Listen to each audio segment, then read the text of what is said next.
আমি দাড়ি রেখে একবার আমার বউক নিয়ে মার্কেটে গেছি।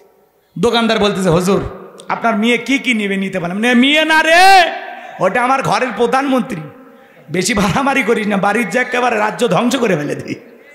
কথা বয়সে দাড়ি রাখছে তারও টিটকারি মারে। হ্যাঁ, এই বয়সে বুড়ের ভাব ধরলু, বউ পাবু না পেলে তোর ডাক বিয়ে করবি না। ফাজিল লোক কোথাকার, কথা কন, কথা কর কোনো ব্যালেন্স পায় না। একটা যুবক দাড়ি রাখছে, এটা তো আনন্দের বিষয়। ওই বয়সে আপনি রাখতে পারেন, আপনি কপাল পোড়া। যুবক রাখছে, ভাগ্যবান। আপনি দোয়া করেন যে ভাই তোমার মুখে দাড়ি দেখে দিলটা ভরে গেছে, তোমার মুখে দাড়ি আল্লাহ যেন বানায় দেয় জান্নাতে ভিআইপি বাড়ি। দোয়া করে। যুবক বয়সে দাড়ি রাখলে এটা নিয়ে সমালোচনা করে। বউ নিয়ে বাহিরে গেছে, ডেকে বলে ভাবি আসসালামু আলাইকুম, সাথে চাচার খবর কি? বউ বাড়িতে এসে রাগ হয়, তোমার সাথে বাইরে যাবো না। আমারে ডাকে ভাবি আর তোমার ডাকে চাচা। যেই বউ রসুলের সুন্নত দাড়িকে মোহাব্বত করে না, এই বউ আপনাকে 100% ভালোবাসা দিতে পারে না। আমরা তো মদিনাওয়ালাকে মোহাব্বত করে দাড়ি রাখছি। দাড়ি পুরুষের সৌন্দর্য, কথা কর না কেন? টুপি খোলা যায়, জুব্বা খোলা যায়, কিন্তু দাড়ি এমন একটা সুন্নত 24টা ঘন্টা লেগে থাকে, এটা খোলার উপায় নাই। সুবহানাল্লাহ বলবেন না? আমরা তো এটা আমাদের দয়ার নবীকে ভালোবেসে রাখছি। এখানে আছে মদিনাওয়ালার প্রেম, কথা কয় না। মহিলারা বোঝে না তো, দাড়িওয়ালা মানুষের বোঝে না, বোঝে না। রাগ করতেছেন আপনারা? দাড়ি থাকলে ভালো। আল্লাহ মা বোনদের বুঝ দান করুক, জোরে কোন আমিন। রাগ করতেছেন আপনারা? আসলাম, একটা ছেলের হাতে কিছু চকলেট দিলাম, দিয়ে বললাম বাবা আমি মুসাফির মানুষ, এক বদনা পানি এনে দাম, একটু উজু বানাবো। ওই ছেলেটা চকলেট পায়ে মারছে দৌড়, মাঝপথে আসার খায় পড়ে গেছে, হাঁটু ছিলে গেছে, রক্ত বেরোয়েছে। কিন্তু ওই চকলেট থাকার কারণে উঠে দাঁড়াইছে, বদনা ভরিয়া পানি নিয়ে আমার সামনে হাজির। আমি তখন বললাম বাবা এই পানিটা আনতে গিয়ে তোমার কষ্ট হয়েছে, মাঝপথে আসার খাইছে, পড়ে গেছে, ব্যথা পাইছে মনে হয়। ওই ছেলেটা চকলেটের আনন্দ আর খুশির ঠেলায় বলতেছে আমি এরকম কত পরে যাই, আমার কিছুই হয় না। কথা কয় না, কথা কয় না। ওই ছেলেটা যেমন চকলেট আনন্দে কিছু মনে হয় না, কিয়ামতের কঠিন দিন যদি আপনার ভাগ্যে হাউজে কাউসারের পানি আর আল্লাহর আরশের নিচে ছায়া জুটে যায়, কিয়ামতের কঠিন দিন আপনার কাছে কঠিন মনে হবে না, আল্লাহ সহজ করে দেবেন। একটু জোরে বলেন না সুবহানাল্লাহ। তাহলে হাউজে কাউসারের পানি চাইলেন আর পাইলেন, কাজ করা লাগবে না, কথা কয় না। আপনি হয়তো হঠাৎ করে নামাজ ধরছেন, পুরাতন যারা নিয়মিত নামাজ আদায় করে ওরা তখন আপনাদেরকে দেখে সমালোচনা করে, হ সূর্য কোন দিক উঠছে, হ্যাঁ উত্তর পাড়া বাদশা দেখি মসজিদে, নামাজ পড়বা না আবার 2 দিন পরে ছাড়িয়ে দিবা, কথা কয়। ওই সমস্ত পুরাতন মুরব্বীদেরকে বলবো শোনেন, আপনি তো দাওয়াত দিয়ে 5 জনকে মসজিদে আনতে পারেন না, তাহলে এই ছেলেটা হঠাৎ করে নামাজ ধরেছে, একে নিয়ে কেন সমালোচনা? এ 2 দিন পড়বে না 2 ওয়াক্ত পড়বে, এটা এর ব্যাপার। পারলে ওর জন্য দোয়া করেন যে ভাইয়া তুমি মসজিদে আসছো, ভাতিজা তুমি মসজিদে আসছো, দেখে দিলটা ভরে গেছে, আল্লাহর কাছে দোয়া করি মৃত্যু পর্যন্ত আল্লাহ তোমাকে সিজদা দেওয়ার তৌফিক দান করুক। আপনি দোয়া করবেন, ফাজলামি করেন কেন? দেখি তোর নামাজ কয়দিন থাকে, ওই মানে মসজিদের সিসি ক্যামেরা, কে আসে আর কে যায় খবর রাখে, এ কথা কর। আপনার মাহফিলে আসতাম না। আচ্ছা বলেন তো বাজান, পরিচিত পথে পথ চলতে সহজ না কঠিন? পরিচিত মানুষের সাথে কথা বলে ভালো লাগে না খারাপ লাগে? পরিচিত মানুষের সাথে কথা বলে যেমন ভালো লাগে, পরিচিত রাস্তায় পথ চলতে যেমন সহজ হয়, বক্তা যদি কোনো পরিচিত আয়াত বা সূরা থেকে আলোচনা করে এইটা শুনে আরো বেশি ভালো লাগে। কারণ যে জিনিস যত বেশি জানবেন তাতে চর্চা কমে না বাড়ে। সূরা কাউসারের তাফসীর হয়তোবা আপনারা যেভাবে শুনেছেন আমি সেইভাবে বলতে পারবো না, আজকে আমি যেভাবে বলবো হয়তোবা আপনারা সেভাবে শোনেন না। এই জন্য কথাই আছে, এক একটা ফুলের এক একটা সুঘ্রাণ। আমি কিভাবে বলি একটু ধৈর্য নিয়ে শোনেন, জবান ছেড়ে সবাই একটু মহব্বতে আমার সঙ্গে তিলাওয়াত করুন। আউযু বিল্লাহি মিনাশ শাইতানির রাজিম, বিসমিল্লাহির রহমানির রহিম। বিতাড়িত মোরদাদ শয়তানের কাছ থেকে আল্লাহ পাকের কাছে আশ্রয় প্রার্থনা চাচ্ছি। পরম করুণা সিমদালু আল্লাহ তাআলা নামে শুরু করছি। সবাই কণ্ঠ নারী আমার সঙ্গে তেলাওয়াত। সবাই একটু মহব্বতে তিলাওয়াত করুন। ইন্না আ'তাইনাকাল কাউসার ফাসাল্লি লিরাব্বিকা ওয়ানহার ইন্না শানিয়াকা হুয়াল আবতার। আল্লাহু আকবার। যে কোনো আয়াত বা সূরার তাফসীর করতে হলে কোন প্রেক্ষাপটে কোন সময় আল্লাহ তাআলা সেই সূরাটি বা আয়াতটি নাজিল করেছেন, সেই নাজিলের শানে নজুল জানার দরকার আছে না নাই? কথা বলেন না কেন? আরবিতে বলা হয় শানে নজুল। যদি শানে নজুল আলোচনা করা হয় তাহলে তাফসীর বুঝতে সহজ হয়। তাহলে আল্লাহ তাআলা তার রাসূলের উপরে কোন সময় কোন প্রেক্ষাপটে সূরা কাউসার নাজিল করেছিলেন, সেই নাজিলের সময়কালটা একটু তুলে ধরার দরকার আছে না নাই? আমি কি বলবো? রাগ করবেন না তো ইনশাল্লাহ? তাহলে একটা তাকবীর দেন, লিল্লাহে তাকবীর। সম্মানিত ভাইয়েরা আমার, বিশ্বনবীর প্রিয় সাহাবী হযরতে আনাস রাদিয়াল্লাহু তাআলা বলেন, নবীজি কাবার হাতিমে হেলান দিয়া বসা, আমি তাকায় দেখি নবীজির মনটা ভীষণ খারাপ, মুখটা মলিন, চোখের কোনা দিয়ে অশ্রু ঝরতেছে। কিছুটা সময় অতিবাহিত হয়ে যাওয়ার পরে আমি তাকায় দেখি আমার নবীজি মুস্কি মুস্কি হাসতেছেন। বলুন সুবহানাল্লাহ। হযরতে আনাস ডেকে বলেন, নবী এই মাত্র দেখলাম আপনার মনটা খারাপ, মুখটা মলিন, আবার চোখের কোনাতে অশ্রু ঝরতেছে। কিছুটা সময় পার হয়ে যাওয়ার পরে আমি দেখি আপনি হাসতেছেন। আমার নবী কেন কাঁদেন, কেন হাসেন, এর রহস্য আছে না নাই? জোরে বলেন। নবীজি কেন মন খারাপ, বিশ্বনবীর মনটা কেন খারাপ, নবীজি কেন কান্না করতেছেন, এর পেছনে রহস্য আছে না নাই? নবীজির মনটা কেন খারাপ? কারণ হলো নবীজির কলিজার টুকরা ছেলে সন্তানগুলো জন্ম নেয়, আর একে একে ছেলে সন্তানগুলো মারা যায়। আবুল কাসেম মারা যায়, আবু তাহের মারা যায়, ইব্রাহিম মারা যায়। বাবা হিসাবে নবীর মনেও কষ্ট লাগে কিনা? ছেলেগুলো জন্ম নেয় আর মারা যায়, বেশি দিন জীবিত থাকে না। তাহলে বলেন তো বাজান, যে কোনো বাবার কষ্ট হবে। কথা বলেন। ছেলেগুলো জন্ম নেয়, মারা যায়। নবীজির কাছের চাচা নাম হলো আবু লাহাব, ডেকে বলে, ভাতিজা তোমার বংশে বাতি জ্বালানো কেউ থাকলো না, তুমি একটা লেজ কাটা, তুমি একটা নির্বংশ, তুমি একটা হাত খুঁড়ে। জোরে কন নাউজুবিল্লাহ। যদিও রসুলের 4 কন্যা সন্তান জীবিত ছিল, আবু লাহাব কিন্তু আবু জেলের চাইতেও খারাপ। কথা কন না? আবু জেলের নামে আল্লাহ তাআলা কোনো সূরা দেয় নাই, কিন্তু আবু লাহাবের নামে সূরা নাজিল করেছে। শুধু আবু লাহাব খারাপ না, আবু লাহাবের বউও খারাপ। কথা কয় না, কথা কয় না। স্বামীর চরিত্র যেমন, বউয়ের চরিত্র তেমন হয়। কথা কন, কথা কন। অনেক ক্ষেত্রে এদিক সেদিক হয়, কিন্তু অধিকাংশ দেখবেন স্বামীর সাথে মিশতে মিশতে হয় বউ স্বামীর মতো হয়, অথবা বউয়ের সাথে মিশতে মিশতে স্বামী বউয়ের মতো হয়। মানে ওই স্বভাবটা ঢুকে দেয়। দীর্ঘদিন একই সাথে ওঠা বসা করা, একই খাটেনে ঘুমানো, বোঝেন না, বাতাসে পাল্টে যায়। কথা কন ঠিক কে না? রাগ করতেছেন? আবু লাহাব হলো আবু জেহেলের চাইতেও খারাপ, আর এর বইয়ের নাম ছিল উম্মে জামিল। এই মহিলাও খারাপ। তো লাহাবের তাফসির করলে ওটা বুঝতে পারতেন। যেহেতু সূরা লাহাবের তাফসির আজকে করব না, ওই দিকে আমি যাচ্ছি না। এইবার সামনের দিকে যাই। আমি কি বলছিলাম? নবীজির সন্তান মারা গেছে, আবার নবীর চাচা হইয়া সমালোচনা করতেছে। ভাতিজা, হ্যাঁ তুমি একটা লেজ কাটা, তুমি একটা নির্বংশ, তোমার বংশে বাতি জ্বালানোর কেউ থাকলো না। আপনারাই বলুন বাজান, আল্লাহ না করুক আপনার আমার সন্তান যদি মারা যায়, কাছের আত্মীয় স্বজনদের উচিত বিপদের দিনে সান্ত্বনা দেওয়া। বাবা তুমি সবর করো, ধৈর্য ধারণ করো, জীবন মৃত্যুর মালিক আল্লাহ। আল্লাহ সন্তান দিয়েছে, আল্লাহই নিয়েছে, মন খারাপ করো না। আল্লাহ যদি চায় বছর না ঘুরতে আবারও তোমাদের ঘর আলোকিত করে সন্তান দিতে পারেন, তিনি কি? বাস কাছের মানুষদের উচিত এই কথাগুলো বলা। কিন্তু নবীর চাচা আবু লাহাব এতটাই খারাপ, এইভাবে লেজ কাটা নির্বংশ বলে বিশ্ব নবীর মনে কষ্ট দেয়।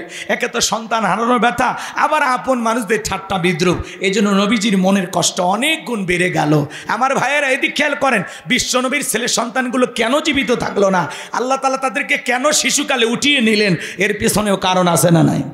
অনেক পয়গম্বর সন্তান জীবিত ছিল, কিন্তু বিশ্বনবীর একটা ছেলেও কেন যৌবন পর্যন্ত জীবিত থাকলো না? এর পিছনে কি সেই কারণ, কি সেই রহস্য জানার দরকার আছে না নাই? নবীজির ছেলে সন্তানগুলো শিশুকালে বিদায় নেওয়ার পিছনে কারণ আছে তিনটি। জোরে বলেন কয়টি? নবীর উম্মত হিসাবে কারা কারা জানতে চান? দুই হাত তুলে আল্লাহ দেখান। লিল্লাহে তাকবীর। হাত নামান ভাইয়েরা আমার। এক জায়গায় যাওয়াজ করলাম, ভাই বলেন তো আমাদের নবীর নাম কি? বলে হুজুর আব্দুল কাদের জিলানী। পীর সাহেবের নাম মুখস্থ আছে, কিন্তু দয়ার নবীর নামটা বলতে পারে না। এজন্য ভাইয়েরা আমার, নবীর সম্মান মর্যাদা কত একটু জানার দরকার আছে না নাই? বিশ্বনবীর উম্মত বলে যদি নিজেকে দাবি করেন, আজকের মাহফিল থেকে ওঠার কোনো সুযোগ নাই। কারণ যেই মজলিসে নবীজির কথা হবে, সেই মজলিস থেকে যদি কেউ উঠে যায়, এর চাইতে বড় কপাল পোড়ার কেউ হতে পারে না। আমার ভাইয়েরা দিল দিয়ে কথাগুলো বুঝবেন। নবীজির ছেলে সন্তানগুলো কেন শিশুকালেও আল্লাহ তাআলা উঠিয়ে নিলেন, কেন তারা শিশুকালে মারা গেল? এর পিছনে যে তিনটি রহস্য, তিনটি কারণ আছে, আমি যদি বলতে চাই তাহলে 3 নাম্বার আয়াতের আলোচনা শুরু করা লাগবে। আমি কি 1 নাম্বার আয়াত বাদ দিয়ে 3 নাম্বারে যাব, নাকি আস্তে আস্তে শুরু করা যাক? ধৈর্য আছে তো ভাই? তাহলে একে তো সন্তান হারানোর ব্যথা, কাফেরদের সমালোচনা, অন্যদিকে সাহাবাই গ্রাম যারা ইসলাম ধর্ম গ্রহণ করে, কাফের বেঈমানরা তাদের উপর নির্যাতন জুলুমের স্টিম রোলার চালায়। হযরতে বেলাল তখনও কালেমা পড়ে মুসলমান হন নাই। নবীজি রাতের বেলায় দারুল আরকামে বসা। হযরতে বেলাল বিশ্বনবীর দরবারে উপস্থিত হয়ে গেলেন। নবীজির চেহারার দিকে তাকাইয়া হযরতে বেলাল ডেকে বলেন, নবী গো, আপনার চাইতে সুন্দর মানুষ আমি জীবনে কোনোদিন দেখি না। আপনার আমার নবী কতটা সুন্দর ছিলেন জানেন? হযরতে জাবির রাদিয়াল্লাহু তাআলা বলেন, পূর্ণিমা রাত আমি রাসূলের বাড়িতে গিয়েছিলাম, সেদিন দেখেছিলাম চাঁদ উদয় হয়েছে 2টা, একটা চাঁদ আসমানে আর একটা চাঁদ জমিনে। হযরতে জাবের বলেন, আমি একবার আকাশের পূর্ণিমার চাঁদের দিকে তাকাই, আর একবার বিশ্বনবীর চেহারার দিকে তাকাই। হযরতে জাবির রাদিয়াল্লাহু তাআলা বলেন, ওই আকাশের পূর্ণিমার চাঁদের চাইতেও বিশ্বনবীকে আমার কাছে বেশি সুন্দর মনে একটু জোরে বলেন না সুবহানাল্লাহ। আপনার আমার নবী কতটা সুন্দর। আম্মা জান আয়েশা ডেকে বলেন, মিশরের নারীরা ইউসুফ নবীর চেহারার দিকে তাকাইয়া ফল কাটতে গিয়ে আঙ্গুল কেটে ফেলে দিয়েছিল। ওরা যদি আমার বিশ্ব নবীর চেহারার দিকে তাকাইতো, শুধুমাত্র আঙ্গুল নয়, আঙ্গুল কাটতে কাটতে, হাত কাটতে কাটতে কখন যে নিজের কলিজা কেটে দুফাক করে দিত, মুহূর্তের জন্য টের পাইতো না। আপনার আমার নবী এতটাই সুন্দর। আমার ভাইয়েরা দিল দিয়ে কথাগুলো বুঝবেন। আম্মা জান আয়েশারও বলেন, ও দুনিয়ার মানুষ, তোমাদের একটা সূর্য আছে, আমি আয়েশারও একটা সূর্য আছে। তোমাদের সূর্য উদয় হয় রাতের বেলায়, আমি আয়েশার সূর্য উদয় হয় রাতের বেলায়। আল্লাহু আকবার বলেন। তোমাদের সূর্য উদয় হয় দিনের বেলায়, আর আমি আয়েশার সূর্য উদয় হয় রাতের বেলায়। আম্মা জান আয়েশা একদিন রাতের বেলায় সেলাইয়ের কাজ করতেছিলেন, হাত থেকে সুইটা পড়ে গেল, বাতিতে কোনো তেল ছিল না, বাতি জ্বালাইতে পারলেন না, অপেক্ষায় বসে থাকলেন। বিশ্বনবী যখন এশার সালাত আদায় করার পরে ঘরের ভিতরে প্রবেশ করলেন, আমার নবীজি ঘরে ঢুকে সর্বপ্রথম আম্মা জান আয়েশাকে সালাম দিলেন। নবীজি ঘরে ঢুকে স্ত্রীকে কি দিলেন? একটু জোরে বলেন না বাজান, কি দিলেন? তাহলে আপনি আমি যখন বাড়িতে প্রবেশ করব, স্ত্রীকে সালাম দেওয়া দরকার আছে না নাই? বাড়িতে যা বউকে সালাম দিবেন, আসসালামু আলাইকুম রহিমা, কেমন আছো সোনা, ঘরের দরজাটা খোলো না, আমি তোমার লিটনের বাপ, তোমার দিওয়ানা। বউ খুশি হয়ে দরজা খুলবে, কথা বলে ঠিক কি না? কিন্তু আমাদের ব্যবহার এত মিষ্টি না। বাড়ির দরজা দেখ দেখ, এ রুবেলের মামে দরজা খোল, বেশি দেরি বলে দরজা ভাঙ্গে ফেলে দিয়া তোর পিঠের ওপর কি যে হবি রে। ভিতর থেকে বউ বলে, এটা স্বামী না সেকেন্ড আজরাইল। কথা কন ঠিক কি না? ভাই রে ভাই, সালাম আছে যেখানে শান্তি আছে, সালাম আছে যেখানে সমাধান আছে, স্ত্রীকে সালাম দিবেন। যদি লোকজন না থাকে, বইয়ের হাতটা ধরে মুসাফা করবেন। কার হাত? হাই রে, শরম লাগতেছে, বাপ রে বাপ। এ যুবকে, কার হাত? থাক, কষ্ট করেন না আপনারা। একটা কথা বলার দরকার নেই, আমি খালি ওয়াশ করে যাই চোখ বন্ধ করে। ভাই আমি আগে বলছি, আমার কথার সাথে একটু সাপোর্ট দিলে গতি বাড়বে। বইয়ের হাতে যুবক, কার হাত? পাশের বাড়ির ভাবির হাত না, ধরলে ঝাঁটা দিয়ে পিটাবে। বইয়ের হাত ধরে মুসাফা করতে শরম আছে? লোকজন যদি না থাকে কোলাকুলিও সেরে নেবে। স্বামী স্ত্রীর মধ্যে সালাম আদান প্রদান হলে আল্লাহর পক্ষ থেকে রহমত নাজিল হয়। সুবহানাল্লাহ কোন। যে স্বামী স্ত্রী জবান দিয়ে সালাম আদান প্রদান করবে ওই জবান দিয়ে একে অপরকে গালি দিতে 1000 বার চিন্তা করবে।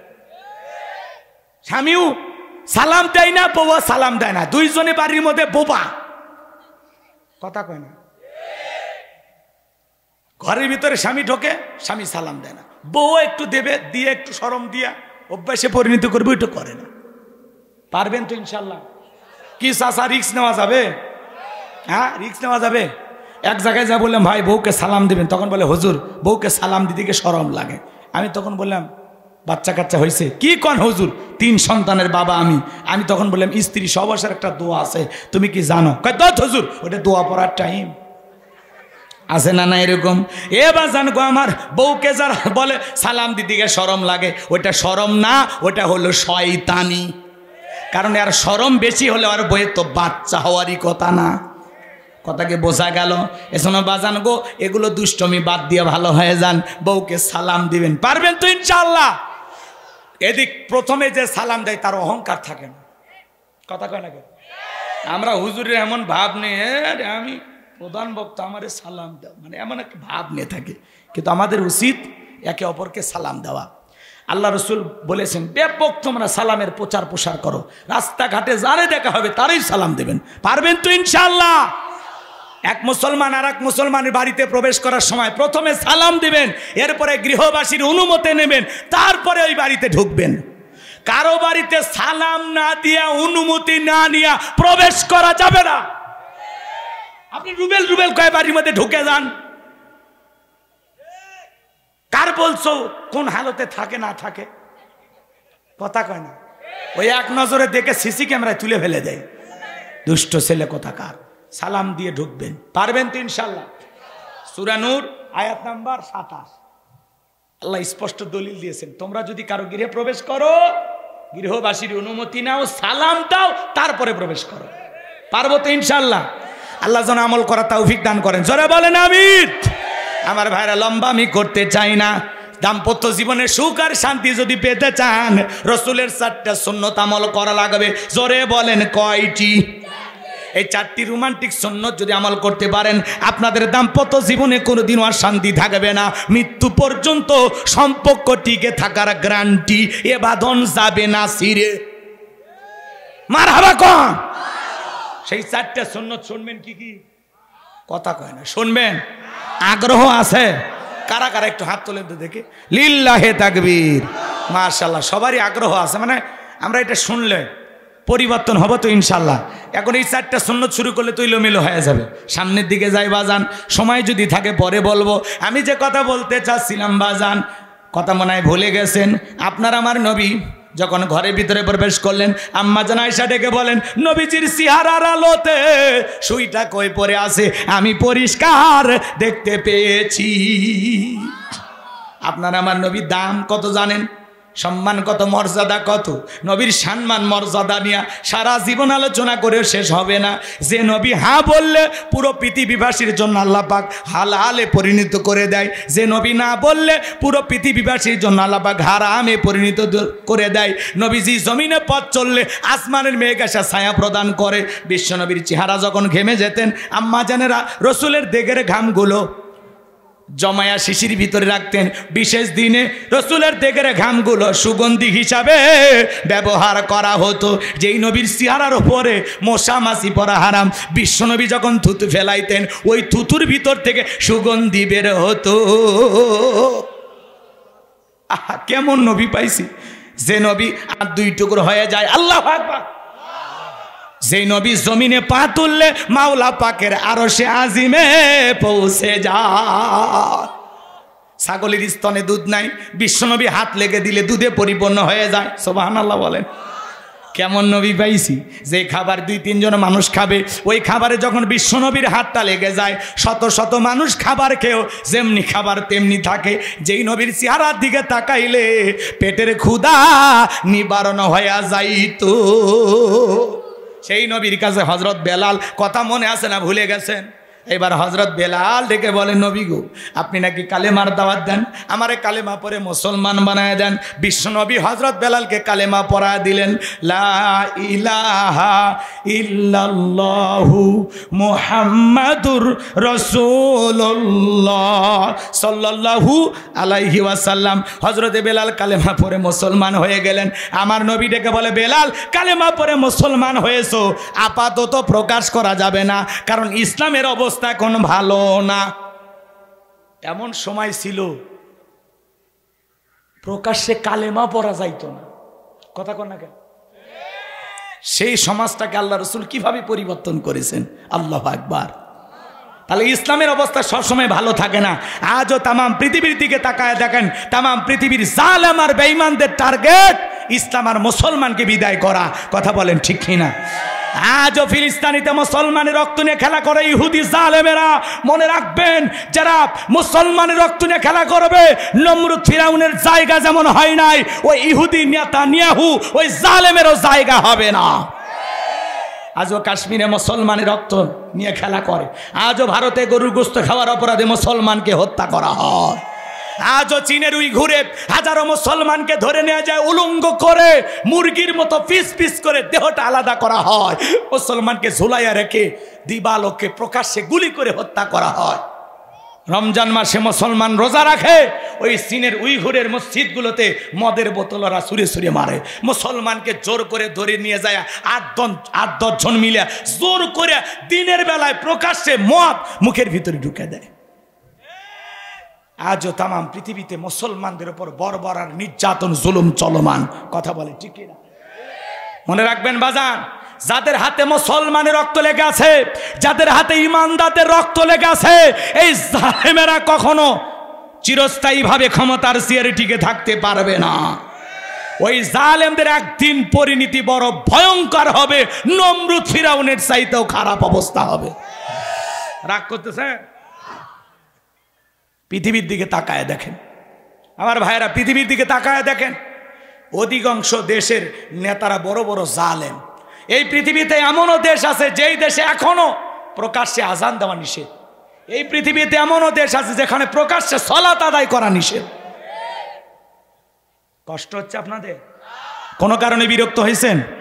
এজন্য মনে রাখবেন, মুসলমানদের সাথে আছেন কে? জোরে বলেন। আমাদের কোনো ভয় নাই, আমরা সংখ্যায় কম হতে পারি, আমরা দুর্বল জাতি হতে পারি, কিন্তু আমাদের সাথে আছেন তিনি কে? মর্যাদার দিক দিয়ে শ্রেষ্ঠ জাতি, কিন্তু সংখ্যার দিক দিয়ে আমাদের সংখ্যা বড় কম। কথা কি বুঝতে পারতেছেন? এই জন্য আল্লাহ পাক যেন তাম পৃথিবীর মুসলিম উম্মাহকে ওই জালেমদের নির্যাতনার জুলুম থেকে হেফাজত করেন। জোরে বলুন আমিন। কষ্ট হয়, কষ্ট হয় ভাইয়েরা আমার, এই দেশেও টুপিওয়ালা দাড়িওয়ালাদের উপর কম নির্যাতন জুলুম হয় না, কথা কন না কে? 5 মে শাপলা চত্বরে এতিম বাচ্চাদেরকে যারা গুলি করে হত্যা করেছিল, এতিমদের রক্ত নিয়ে যারা খেলা করেছিল, এই দেশের সোনার মানুষদেরকে ফাঁসির দড়িতে ঝুলিয়ে যারা নির্যাতন জুলুম করেছিল, আজকে তারা আছে? করা বলেন আছে?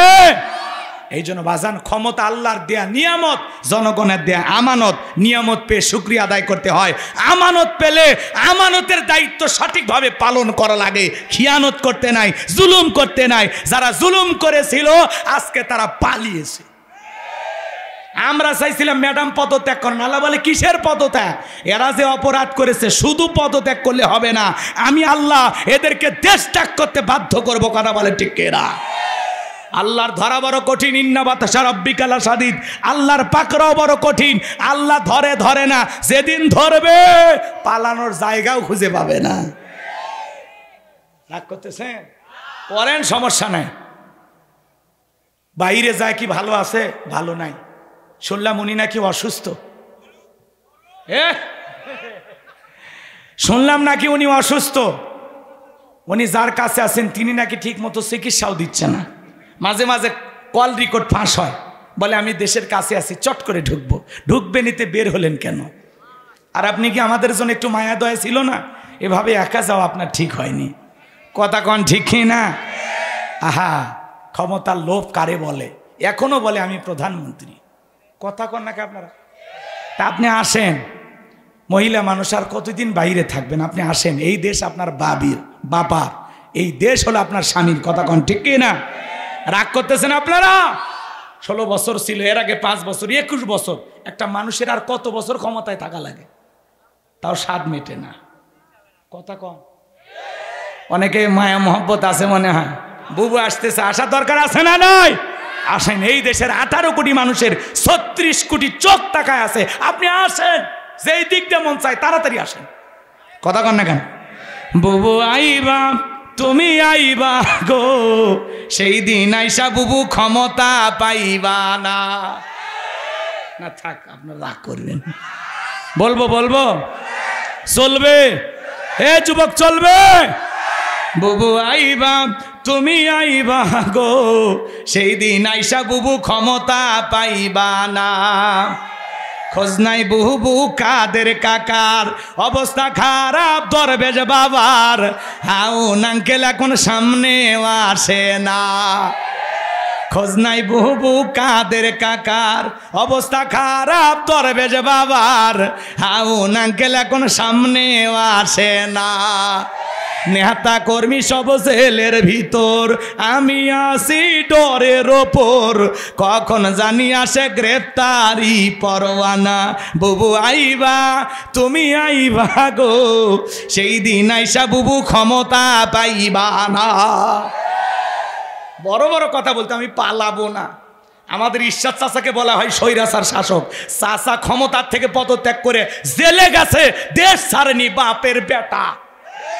বেগম খালেদা জিয়া বছরের পর বছর জেলখানায় ছিল, এখনো অসুস্থ হইয়া জেলখানার বাইরে আছে, কিন্তু দেশ ছাড়েনি বাপের বেটি। আর আপনি বড় বড় কথা বলে আপনার ডায়লগ আছে।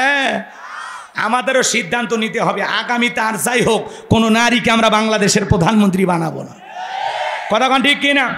আমেরিকা তাদের 47তম প্রেসিডেন্ট ডোনাল্ড ট্রাম্পের মতো মানুষকে মানবে, এরপরে কমলা হ্যারিসকে কখনো তারা নেত্রী বানাইলো না। কথা বলে ঠিক কিনা? ওরা কোনো মহিলাকে আমেরিকার প্রেসিডেন্ট বানায় নাই আজ পর্যন্ত। তাহলে আমরা সিদ্ধান্ত নিতে পারবো না? আগামীতে বাংলাদেশে পুরুষ প্রধানমন্ত্রী কারা কারা চান? 2 হাত তুলে দেখান। লিল্লাহে তাকবীর। হাত যারা তোলেনি ওরা কি মহিলার ভক্ত? হাত নামান। হাত তোলেন না, লজ্জা লাগে নাকি আপনার? হ্যাঁ হ্যাঁ বুঝি ভেজাল আছে। 16 বছরের মায়া এখনো কাটেনি। কথা কন। 11 লক্ষ কোটি টাকা দুর্নীতি করে বিদেশে পাচার করেছে, বেগম পাড়ায় বাড়ি বানাইছে। এত জুলুম অত্যাচার করার পরেও যদি আপনার মায়া থাকে, আর যে মাকে এত মায়া করলেন আপনাকে ফেলায় গেল কেন? কথা কন ঠিক কি না? মহিলাদেরকে আর প্রধানমন্ত্রী বানানো যাবে না।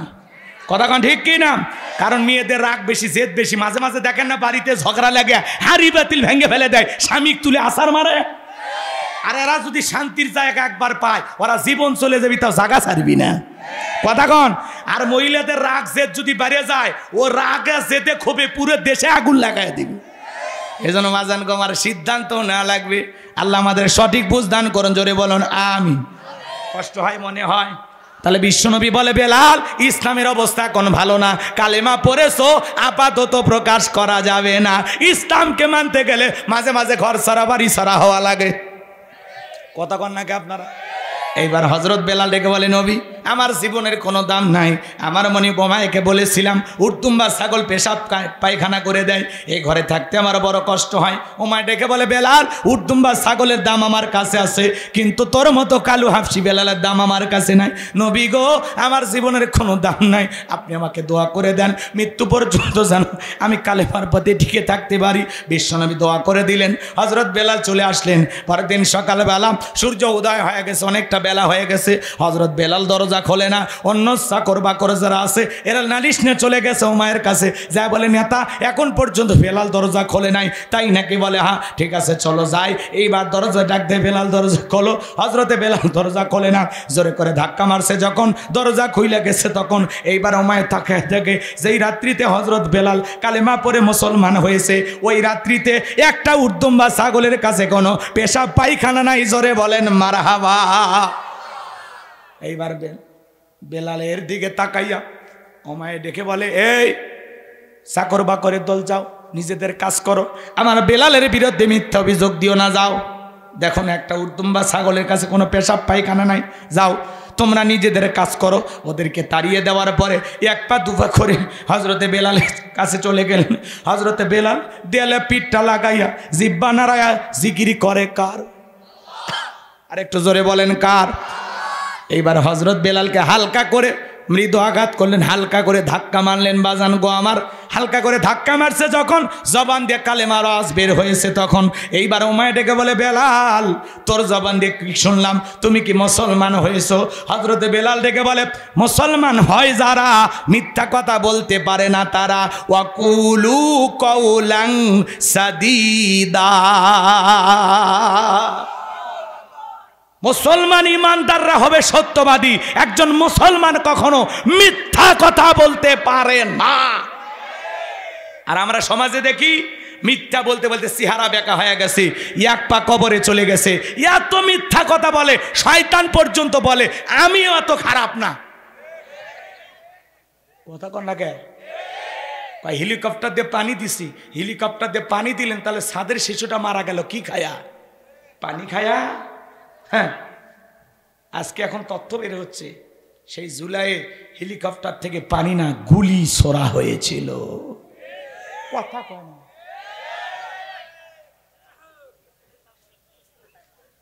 একটু অপেক্ষা করেন, অনেক কষ্ট মনে জমে আসে, সব খুলে বলবো। কথা কন ঠিক কি না?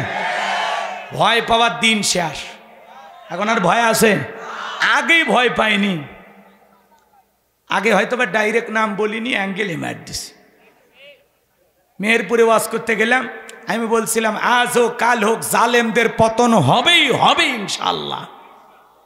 এক মেম্বার ঘরের ভিতরে ওয়াজের শেষে হাত দিয়ে দেওয়া তো দূরের কথা, 9 ঘন্টা আটকে রাখলো। আমারে বলে, হুজুর কেন বললেন জালেমদের পতন হবে? বলেন আপনি এসে কন ঘুম চোর, পাট চোর, ডাল চোর, এলে কৃষক করলেন কন? আমি তখন বলি, ভাই আমি তো জালেমের কথা বলছি, আমি তো কারো নাম বলি। জালেম কার আমরা বুঝি না? আমরাই তো। এখন এদের কে বুঝাবে? তো এই হলো অবস্থা। আগে যদি জোরে আবু জেলের নাম নিতেন, ওইটা থেকে ওরা ভয় পাইতো। হুজুর মনে আমারই বললো। কথা কম, চোরের মন, হ্যাঁ এরকম ছিল ওরা। এখনো বিভিন্ন জায়গায় বক্তারা ওয়াজ করতেছে, দেখবেন সাইটে যায় কিছু লোক সময় হুজুরেরা মাইক ধরে খালি সরকারি এ করছি ও করছে, ওলে শুনে গেছি আমরা। হ্যাঁ মুসলিম ভাই, একেবারে শেখ হাসিনা কি করছে শুনে লাভ আছে? হুজুর কেউ ওয়াজ করবি, হুজুরা খালি তাফসির করবি, সুন্দর ওয়াজ করবি, ভালো লাগবি। বুঝবেন ওইটা ছিল ওই মহিলার মহব্বতের মানুষ। যারা এই কথা বলবে বুঝবেন ওর ভিতর জ্বলে পুড়িয়ে শেষ হয়ে গেছে। হুজুর জায়গা মতো ঔষধ দিছে। তোমার সমস্যা কি? হ্যাঁ, তোমার সমস্যাটা কি? দেশের অর্থনীতি ধ্বংস করে দিছে, উন্নয়নের নামে ডাকাতি করে গেছে, আর আপনি কি ফাজলামি করেন না? 93 বিলিয়ন ডলার ঋণের বোঝা চাপায়া দিয়ে চলে গেছে। দেশের রিজার্ভ ছিল কত, আর 17 বিলিয়নে এসে ঠেকে গেছে। আপনি কি মনে করেন এত ক্ষতি করলো যারা, তাদের পক্ষে এখনো সাফাই গান? আমরাও তো বলতাম মমতাময়ী প্রধানমন্ত্রী, এত মায়া মোহাব্বত যার, কেন সন্তানকে ফেলায় গেল, কেন সাথে নিয়ে গেল না? হ্যাঁ, এটা বুঝে নেন। বাজান সামনের দিকে যাব না, দোয়া করব। আচ্ছা মাঝে মাঝে যদি একটু এগুলো হালকা নাড়া দেয়, আপনাদের কষ্ট হবে না তো? এগুলো না করলে হবে না। বর্তমান প্রেক্ষাপটে একটু মাঝে মাঝে আপনাদেরকে নাড়া দিয়ে জাগ্রত করা লাগবে, আপনারা যেন ভুলে না যান। ঠিক আছে? আমি বেশি নাম নেই না, কিন্তু নাম ছাড়াই বললে আপনারা বুঝবেন হুজুর ওই ব্যক্তির কথা বলতেছে। কি কথা ক্লিয়ার? একটু তাকবীর দেন, লিল্লাহে তাকবীর। আমার ভাইয়েরাম, হজরত বেলাল ডেকে বলে, গতকাল রাত্রিতে আমি নবীজির হাতে হাত রেখে কালেমা পড়ে মুসলমান হয়েছি। এই কথা শোনার পরে উমাইয়া ডেকে বলে, বেলাল তোমারে উটদম বা ছাগলের মালিক বানায় দেব, থাকার জন্য ভালো ঘরের ব্যবস্থা করে দেব। হজরতে বেলাল ডেকে বলে, উমাইয়া দুনিয়ার কোনো পার্থিব সম্পদের বিনিময়ে বেলাল তার ঈমান বিক্রি করবে না। সুবহানাল্লাহ। এইবার উমাইয়া ডেকে বলে, আমার কথা না শুনলে বড় নেতা আবু জেলকে খবর দেব। হজরতে বেলাল ডেকে বলে, কোনো আবু জেলকে আমি ভয় করি না, আমি দুনিয়ার কোনো নেতা খেতাকে ভয় করি না, আমি ভয় করি আমার আল্লাহকে। বিদায় আবু জেলের ভয় আমারে দেখায়ও না, দৌড়ে চলে গেল আবু জেলের বাড়িতে। যা বলে, নেতা সংবাদ খুব খারাপ, আমার বাড়ির কৃতদাস বেলাল কালেমা পড়ে মুসলমান হয়েছি। তাই নাকি? বলে ঠিক আছে যাও আমি আসতেছি। আবু জেলের একটা বিশেষ বাহিনী ছিল, ক্যাডার মাস্তান সাঙ্গপাঙ্গ গুন্ডা বাহিনী ছিল। এদের কাজই হলো মুসলমানদের উপর নির্যাতন জুলুম চালানো। কথা কয় না? আজও দেখবেন জালেমদের বিশেষ একটা বাহিনী থাকে, যাদের কাজই হলো টুপিওয়ালা দাড়িওয়ালা ইমানদার আলেম ওলামা আল্লাহ ওয়ালাদের উপর নির্যাতন জুলুম চালানো। ওই একই কায়দা, ভালো করে বোঝার চেষ্টা করবেন বাজান। এইবার আবু জেল তার বিশেষ বাহিনী নিয়ে ওমায়ের বাড়িতে হাজির হয়ে গেল। ডাইকা বলে, বেলাল এই দিগায়। হজরত বেলাল কাছে আসলেন। আবু জেহেল থেকে বলে, বেলাল তোমার ওপরে আমার পার্সোনাল একটা মহব্বত ভালোবাসা কাজ করে, এসব কি শুনছি তুমি নাকি মুসলমান হয়েছো। হযরত বেলাল ডেকে বলে, গতকাল রাত্রিতে নবীজির হাতে হাত রেখে আমি কালেমা পড়ে মুসলমান হয়েছি, যা শুনেছেন আপনি সত্য। আবু জেহেল ডেকে বলে, বেলাল উর্দম্বা ছাগলের মালিক বানায় দেব, থাকার জন্য ভালো ঘর বানায় দেব, ব্যবসা বাণিজ্য যদি করতে চাও দিরহাম টাকা পয়সা যা লাগে দেব। বেলাল রে, চতুর্থ নাম্বার অপশন হলো তুমি যা চাইবা, তুমি চাইতে দেরি, আমরা দিতে দেরি করব না। আবু জেহেলের এই এত বড় লোভনীয় প্রস্তাব পাওয়ার পরে হযরত বেলাল ডেকে বলে, আবু জেহেল রে, দুনিয়ার সব সম্পদ যদি বেলালকে দিতে চাও, দুনিয়ার সব সম্পদ ছাড়তে রাজি, কিন্তু বিশ্ব নবীর কালেমা ছাড়তে রাজি নাই। আল্লাহু আকবার। বেলালের মতো যারা খাঁটি ইমানদার এদেরকে টাকা দিয়ে কেনা যায় না, কিন্তু মুনাফিক মার্কা মুসলমান যারা টাকার কাছে বিক্রি হয়, তারা টাকার বান্ডিল যেই দিকে ওতরে ফতুয়া সেই দিকে, টাকার জোরে ওদের ফতুয়া ঘরে। টাকা পাইলে বৈধটারে অবৈধ বলে, অবৈধটারে বৈধ বলে চালিয়ে দেয়। টাকা পাইলে ওরা পাঁচাটা গোলাম হয়ে যায়। এরকম মুনাফিক মার্কা মুসলমান আছে লড়াই। এক প্যাকেট বিরিয়ানি খায় কয়, ম্যাডাম আপনি জান্নাতি।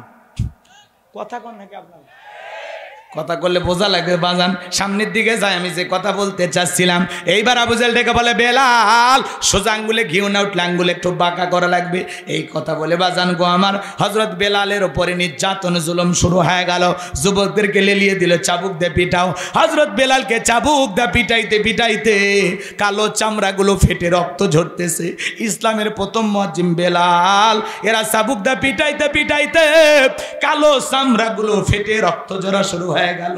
এরা যত জোরে চাবুক মারে, বেলাল তত জোরে আল্লাহর জিকির করে। একটু জোরে বলেন আল্লাহু আকবার। কি হলো ভাই, কি হলো? কি এই যে দুই একজন যে ওটা বসা করতেছেন, কি ওনার কথা বলার জন্য মন খারাপ করছেন? আর বলবো না, বসে। এগুলো ঠিক না। আপনাদেরকে বললাম না 12টা পর্যন্ত একটু সময় দেবেন। একটা ঘন্টা কোরআনের মহব্বতে যদি না থাকেন তাহলে কি হইল? কষ্ট হচ্ছে আপনাদের? কোনো কারণে আপনারা বিরক্ত হচ্ছেন? একটা তাকবীর দেন, লিল্লাহে তাকবীর। নিজের ওয়াদাটা ঠিক রাখবেন না। 12টা বাজতে আপনারা চলে যান, আমার আপত্তি নাই। আমার ভাইয়েরা গভীর মনোযোগ দিয়ে কথাগুলো শুনে যান। আমি যে কথা বলতে চাই, হযরতে বেলালের উপরে নির্যাতন জুলুম শুরু হয়ে গেল। এইবার আবু জেহেল ডেকে বলে, বেলাল চাবুক দিয়ে পিটাইতে পিটাইতে কালো চামড়াগুলো ফেটে রক্ত ঝরতেছে, তারপরে কি নবী মুহাম্মাদের কালেমা ছাড়বি না?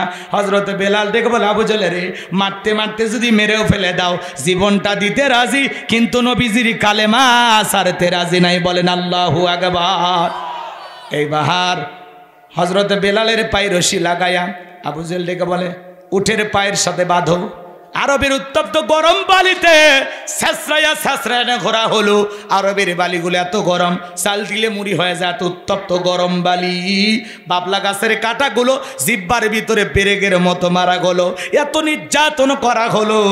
এরপরেও বেলাল জিব্বা নারা জিকির করতেছে কা। বিকেলবেলা নিয়ে এসে বলে, বেলাল চাবুক দিয়ে পিঠাইলাম, পায়ের রশি লাগাই নিয়ে ঘুরলাম রে বেলাল, বাবলা গাছের কাঁটাগুলো জিব্বার ভিতরে মারলাম রে বেলাল, এত নির্যাতন জুলুম করা হলো রে বেলাল, তারপরেও কি নবী মুহাম্মাদের কালেমা ছাড়বি না? হযরতে বেলাল ডেকে বলে, আবু জেহেল রে, মারতে মারতে যদি মেরেও ফেলে দাও, জীবনটা দিতে রাজি, কিন্তু আমার দয়ার নবীর কালেমা ছাড়তে রাজি নাই। আবু জেহেল ডেকে বলে, বেলাল আমার কথা শুনলি না? ঠিক আছে, যুবকদেরকে বলল, যাও বিশাল বড় একটা পাথর নিয়ে আসা বেলালের বুকের উপরে চাপায়া দাও। কয়েকজন যুবক মিলে বিশাল বড় একটা ওজনের পাথর হযরতে বেলালের বুকের উপরে চাপায়া দিলেন। বাজান গো, হযরতে বেলালের বুকের উপরে পাথর, এরপরে জিব্বা নাড়ায় জিকিরি করে কার? কাফেররা ভাবলো পাথরের আঘাতে বেলাল মারা যাবে, চলে গেল। হযরতে বেলালের বুকের উপরে পাথর, চোখের কোনা দিয়ে পানি ঝরে। হযরতে বেলাল আল্লাহর জিকিরি বন্ধ করে না। আপনাকে আমাকে জিকির করার জন্য কেউ পিটায় না, মারে না, ধমক দেয় না, তবুও আমরা আল্লাহর জিকিরি করি না। আমরা বড় কপাল পোড়া। কথা বলেন না? এত সুন্দর জিহ্বাটা দিয়েছেন কে? আমার নবীজি বলেছেন, যার জিহ্বাটা আল্লাহর জিকিরে তরুতাজা থাকবে, আল্লাহর জিকিরে ভিজা থাকবে, ওই জিহ্বাওয়ালা মানুষ কোনোদিন জাহান্নামের আগুনে জ্বলবে না। আল্লাহ বলেন, ফাযকুরুনি আযকুরুকুম ওয়াশকুরুলি ওয়ালা তাকফুরুন। তোমরা আমারে স্মরণ করো, আমি আল্লাহ তোমাদেরকে স্মরণ করব। কৃতজ্ঞতা প্রকাশ করো, অকৃতজ্ঞ হয়ো না। চিৎকার মেরে বলুন আল্লাহু আকবার। এজন্য বাজান, চলতে ফিরতে উঠতে বসতে সব সময় জবানে আল্লাহর জিকিরি করবেন। জমিতে কাজ করতেছেন, জিকিরি করবেন আল্লাহর। দোকানদারি করতেছেন, জিকিরি করবেন আল্লাহর। চলতে ফিরতে সব সময় মাঠে ঘাটে হাটে বাজারে সব সময় যেন আল্লাহর জিকিরে জিহ্বাটা ভিজা থাকে। সুবহানাল্লাহ, সুবহানাল্লাহ, আলহামদুলিল্লাহ, আল্লাহু আকবার, লা ইলাহা ইল্লাল্লাহ, লা ইলাহা ইল্লাল্লাহ। যত বেশি মালিককে ডাকতে পারবেন, তত বেশি মালিকের সাথে সম্পর্কটা গভীর হবে। কষ্ট হয়? বিরক্ত হইতেছেন? সামনের দিকে যাই বাজান। আমি যে কথা বলতে চাচ্ছিলাম, হযরতে বেলাল আল্লাহকে ডেকে বলেন, আল্লাহ তুমি তো সেই আল্লাহ, ইব্রাহিমের জন্য যদি নমরুদের আগুনকে ফুলের বাগান বানায় দিতে পারো, আল্লাহ তুমি কি পারো না আমি বেলালের বুকের পাথরটাকে তুলার মতো নরম বানায় দিতে? তোমার মতো মালিকের জিকির করতে বড় কষ্ট হয়, আল্লাহ তুমি কি পারো না বেলালের বুকের পাথরটাকে তুলার মতো নরম বানায় দিতে? হযরতে বেলাল দোয়া করতে দেরি, আসমানের মালিক আল্লাহ দোয়া কবুল করতে দেরি করে নাই। বেলালের বুকের পাথরটাকে আমার আল্লাহ তুলার মতো নরম বানিয়ে দিলেন। বলুন সুবহানাল্লাহ। আমার ভাইয়েরা, আশিকে রাসূল বেলাল, নবীর পাগল বেলাল, নবীকে কতটা মোহাব্বত করতেন জানেন? নবীজি যখন মক্কা নগরীতে চলতো, হযরত বেলাল একবার ডানে যায় আর একবার বামে যায়। আমার নবী ডেকে বলে, বেলাল বুঝি না একবার ডানে আর একবার বামে, ব্যাপারটা কি? ডেকে বলেন, নবী আপনি কালিমার দাওয়াত দেন, কোরআনের প্রচার করেন। ওই কাফেরগুলো আপনার শত্রু, আপনাকে টার্গেট করে যে তীর নিক্ষেপ করে গো নবী, ওই তীরটা যেন সর্বপ্রথম আমি বেলালের বুকের ভেতরে ঢোকে। আমি বেলাল মারা গেলে ইসলামের ক্ষতি হবে না। আপনি নবী মারা গেলে ইসলাম আর মাথা উঁচু করে সামনের দিকে দাঁড়াতে পারবে না। চিৎকার মেরে বলুন আল্লাহু আকবার। তাহলে নিজের জীবনের বিনিময়ে আগলায় রাখতেন বিশ্ব নবীকে। হযরত বেলাল বলেন মারহাবা। বিশ্ব নবী যিনি ইন্তিকাল করেছিলেন, হযরত বেলাল ছোট্ট বাচ্চার মতো ফুপিয়ে ফুপিয়ে কান্না করে। সাহাবা ইকরাম ডেকে বলে, বেলাল এতটা ভেঙে পড়ো না, এতটা কান্না করো না। হযরত বেলাল বলে, না আমি আর জীবনে কোনোদিন আজান দেব না। আমি আজান দেওয়ার পরে বিশ্বনবী ইমামতির মুসল্লায় দাঁড়াবে না। আমি বেলাল আর কোনোদিন আজান দেব না। আমি বেলাল আর কোনোদিন আজান দেব না।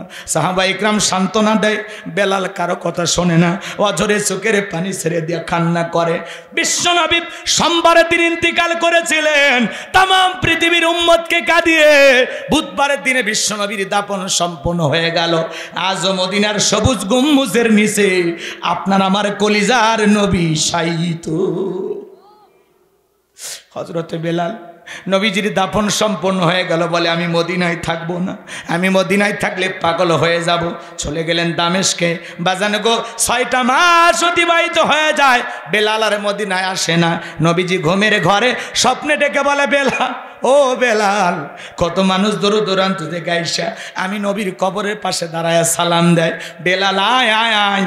কতদিন বেলাল একবার আইসা আমি নবীকে সালাম দিয়া যা, বেলাল আয়, এ বেলাল আয়। 6 মাস পরে বিশ্ব নবীকে ঘুমের ঘরে স্বপ্নে দেখার পরে বেলাল আর দেরি করলেন না, পরের দিন মদিনায় চলে আসলেন। সাহাবায়ে কেরাম বেলালকে ডেকে বলে, বেলাল দাও না একবার আজান দাও, কতদিন হয়ে গেল তোমার কণ্ঠে আজান শুনতে পাই না। ছোট ছোট বাচ্চারা পর্যন্ত বলে, মা বেলাল আসছে নাকি একটু দেখে আসি। চতুর্দিক দিয়ে হাজার হাজার মানুষের ভিড় হয়ে গেল। হযরত বেলাল বলে, না আমি আর কোনোদিন আজান দেব না। বেলাল কারো কথা শোনে না। নবীর নাতি হাসান আর হোসাইন দুইটা ভাই যখন দুইটা হাত ধরেছে, হযরতে হোসাইন যখন বেলালের হাতটা ধরে বলে, নানু ভাই, নানাও চলে গেছে, তুমি আমাদেরকে ছেড়ে চলে গেছো।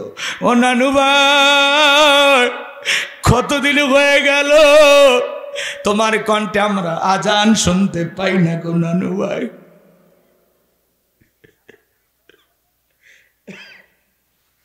হযরতে হোসাইন যখন বেলালের হাতটা ধরে নানু ভাই, নানু ভাই বলে ডাক দেয়, কারণ বেলাল জানে হাসান আর হোসাইনকে আমার নবী কত ভালোবাসতো।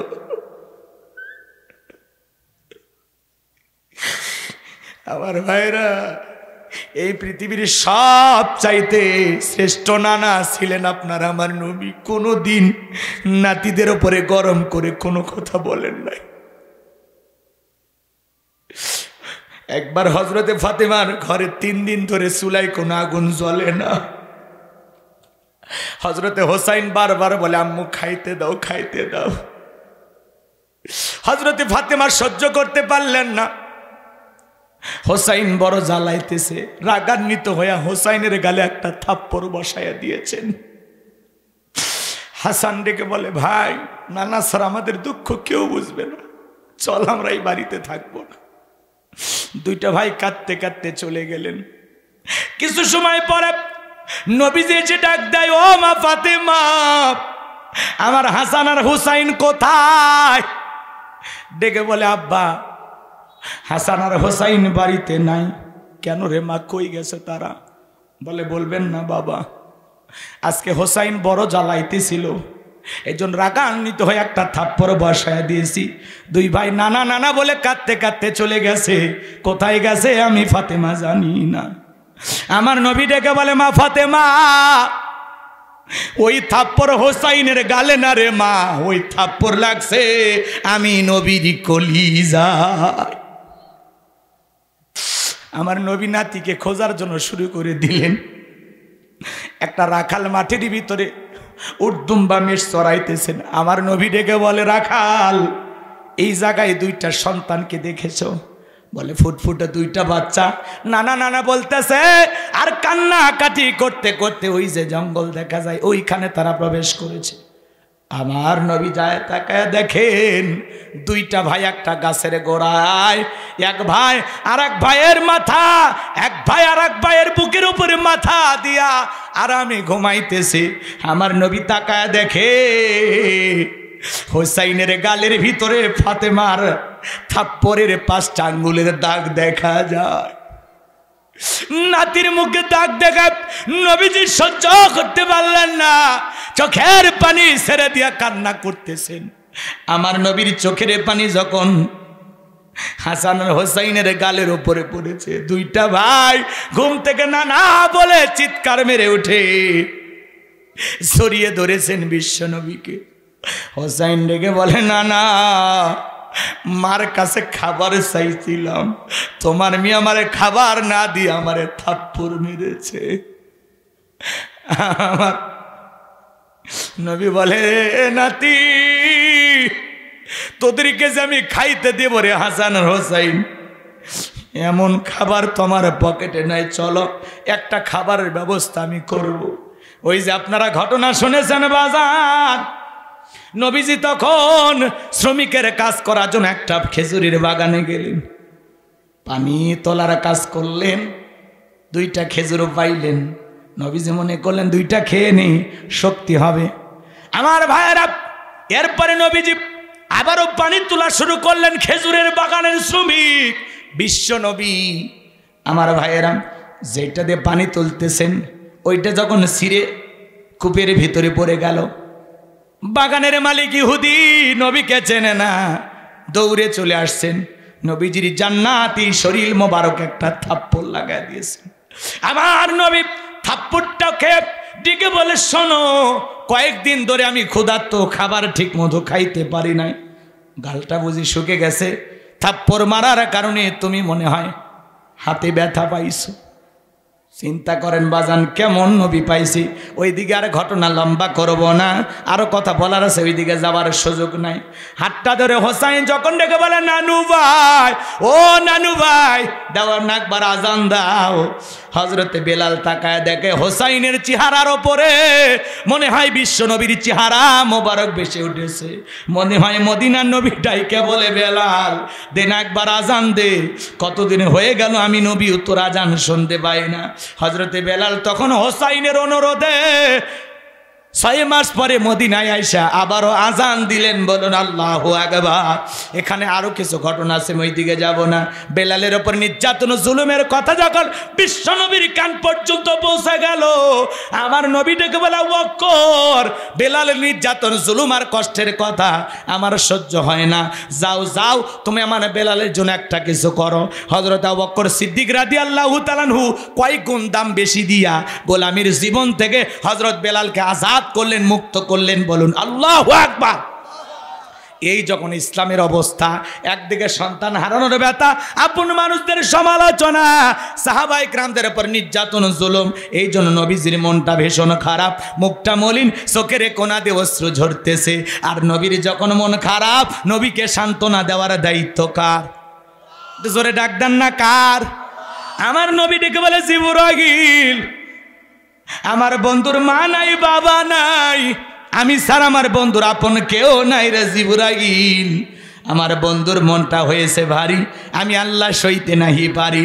লাহু মাহফুজ থেকে সূরা কাউসার নিয়ে যায় আমার বন্ধুর ওপরে নাজিল কর তাড়াতাড়ি। আল্লাহু আকবার। আমার নবী ডেকে বলেন, আনাস, আমার মনটা কেন খারাপ তোমরা জানো?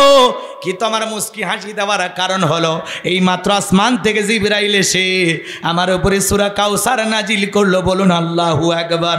বিশ্ব নবী তখন সাহাবায়ে কেরামদের সামনে তেলাওয়াত করে শুনিয়ে দিলেন, ইন্না আ'তাইনাকাল কাউসার ফাসাল্লি লিরাব্বিকা ওয়ানহার ইন্না শানিয়া কাহুয়াল আবতার। আল্লাহু আকবার। 1 নাম্বার আয়াত আল্লাহ তাআলা জানিয়ে দিলেন, ইন্না আ'তাইনাকাল কাউসার। আমার আল্লাহ বলেন, অবশ্যই আমি আল্লাহ পাক আপনাকে হাউজে কাউসার দান করেছি। ইন্না আ'তাইনাকাল কাউসার, নিশ্চয়ই আমি আল্লাহ পাক আপনাকে হাউজে কাউসার দান করেছি। এই হাউজে কাউসার পৃথিবীর অন্য কোন নবী রাসূলকে আল্লাহ পাক দান করেন নাই, আপনার আমার নবীকে আল্লাহ পাক হাউজে কাউসার দান করেছেন। এই হাউজে কাউসারের পানি মধুর চাইতে মিষ্টি, পানির চাইতে ক্লিয়ার, দুধের মতো সাদা। ওই কঠিন কিয়ামতের ময়দানে যেদিন বিচার দিবস কায়েম হয়ে যাবে, বিচার দিবসের একদিন হবে 50,000 বছরের সমান। যেদিন সূর্যটা সোহাগ মাথার উপরে চলে আসবে, যেদিন জমিন হবে তামার জমিন, পাহাড় পর্বত নদী নালা খাল বিল, বিল্ডিং আমারত কোনো কিছু থাকবে না। কুল্লু মান আলাইহা ফান, পৃথিবীর সব কিছু আল্লাহ তাআলা ধ্বংস করে দেবেন, এই পৃথিবীর জমিনে আর কোনো কিছু থাকবে না।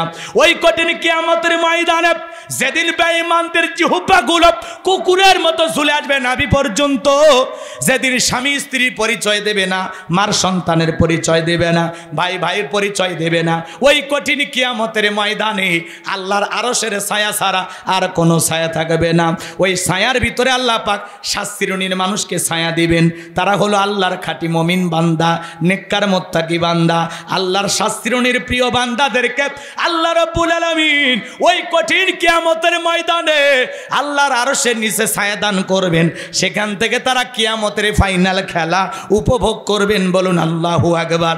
কিয়ামতের মাঠে তৈরি করা ওইটা হলো আল্লাহর ভিআইপি গ্যালারি। আল্লাহু আকবার বলবেন না? সেই দিন দলে দলে মানুষ বিশ্বনবীজির কাছে যাবেন হাউজে কাউসারের পানি পান করার জন্য। কিয়ামতের ময়দানে একটাই মাত্র শব্দ, সবাই চিৎকার মারে বলবে পানি পানি পানি, আর কোন শব্দ থাকবে। সবার মুখে একটাই কথা, পানি পানি। কঠিন কিয়ামত, কিয়ামত কত কঠিন হতে পারে।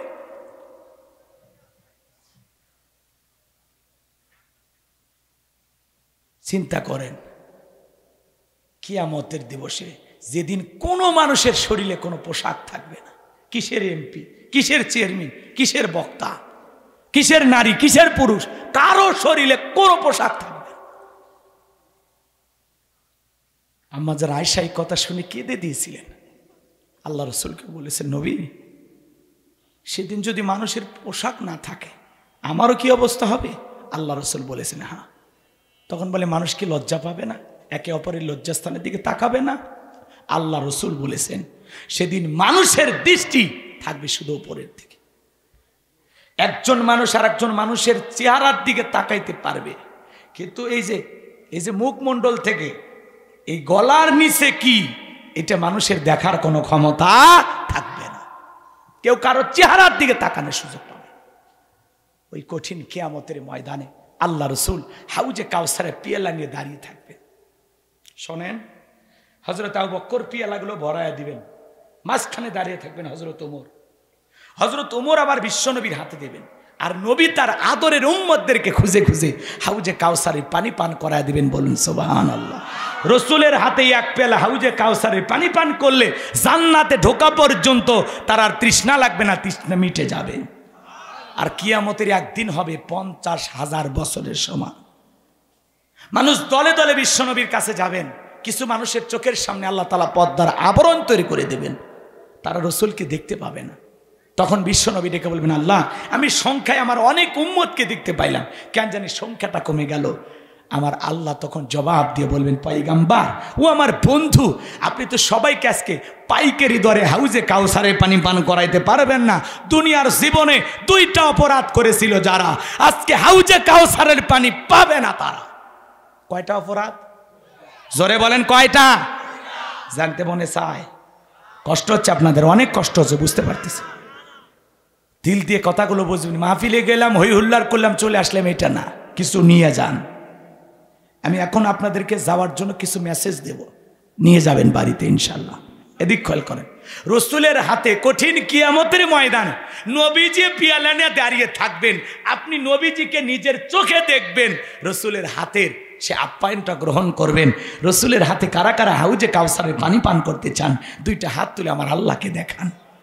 আল্লাহ আল্লাহ তাকায় দেখো মালিক, এই জয়পুরহাটের, আক্কেলপুরের, গোপীনাথপুরের মানুষগুলো হাত তুলে ধরেছে। আল্লাহ এই ভিডিওটা আল্লাহ আসমান থেকে দেখো, আল্লাহ ফেরেশতার রেকর্ড করে রাখতেছে। আল্লাহ কঠিন কিয়ামতের ময়দানে নবীজির হাতে আমাদের সবাইকে এক পেয়ালা করে হাউজে কাউসারে পানি পান করা তৌফিক দান করুন। জোরে বলুন আমিন।